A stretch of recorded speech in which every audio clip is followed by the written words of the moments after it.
ईद उल फितर के तीनों दिन अडयाला जेल के बाहर एहतजाज इतना आसान होगा पाकिस्तान तहरीक इंसाफ के लिए?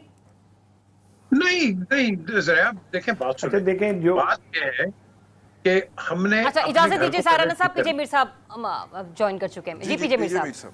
जी जी जी जी देखें, अब पीटीआई जो है, बेशक इसमें कोई शक नहीं है, जमात है, पॉपुलर जमात है, लेकिन इसका एजेंडा एक फिक्सेटेड एजेंडा है कि इनके लीडर को निकालो। मैं कहता हूँ निकालो, लेकिन इसके अलावा भी तो दुनिया में लाइफ है ना।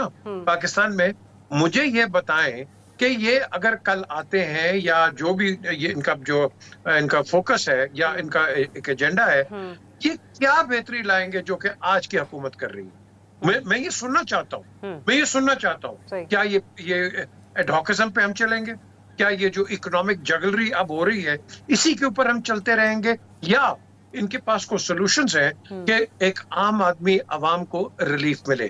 और ये नहीं कि टेम्पररी 15 दिन का हो, फिर बढ़ा दो, फिर कम कर दो, फिर ये हो जाए। नहीं, we want a permanent solution. तो PTI is not giving that. PTI बिल्कुल ठीक है, अपने रास्ते पे उनके लीडर को पकड़ा हुआ है, बाकियों ने भी किया, ये भी कर रहे हैं। लेकिन पीजे मीर साहब, क्या ये तकाजा दुरुस्त नहीं है कि जमहूरियत को बहाल करें?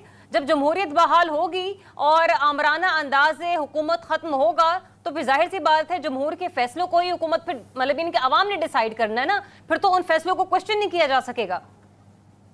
जरा आप, एक तो जब हम वर्ड इस्तेमाल करते हैं ना जमहूरियत, जी जी, यहाँ कोई जमहूरियत नहीं है, ना पाकिस्तान में, ना मिडल ईस्ट में, ना कहीं जमहूरियत नहीं है। प्लीज, ये हम जमहूरियत के नारे बड़े लगाते हैं, ना तीतर है ना बटेर है। बात यह है, हमारी दोस्तियां किसके साथ है सबसे अच्छी? कम्युनिस्ट कंट्रीज के साथ। कम्युनिस्ट कंट्रीज ने क्या कहा? वो चाइना को ले लो, कभी कम्युनिज्म में प्रेसिडेंसी आई है, उनके प्रेसिडेंट है, वो जमहूरियत पे जा रहे हैं, और हम जो हैं, हम एक हार्ड लाइन हमने एक अप्रोच किया हुआ है।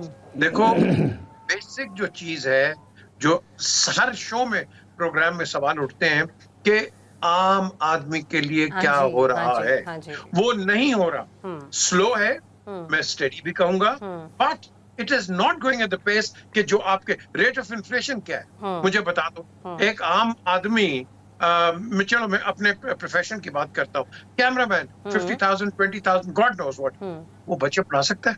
प्लीज मुझे बताएं। वो ट्रांसपोर्टेशन का भी देगा, घर का किराया भी देगा, घर में चूल्हा भी जलाएगा, बच्चों को पढ़ाएगा? बच्चे नहीं पढ़ सकते। तो वो क्या होगा?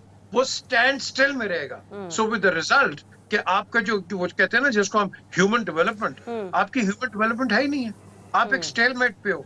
हमने आगे बढ़ना है, हम आगे नहीं बढ़ रहे। ठीक है, मतलब आप ये कह रहे हैं कि पीटीआई अगर अपने लीडर को जेल से बाहर निकालना भी चाहती है तो आगे का कोई रोड मैप भी अब लेकर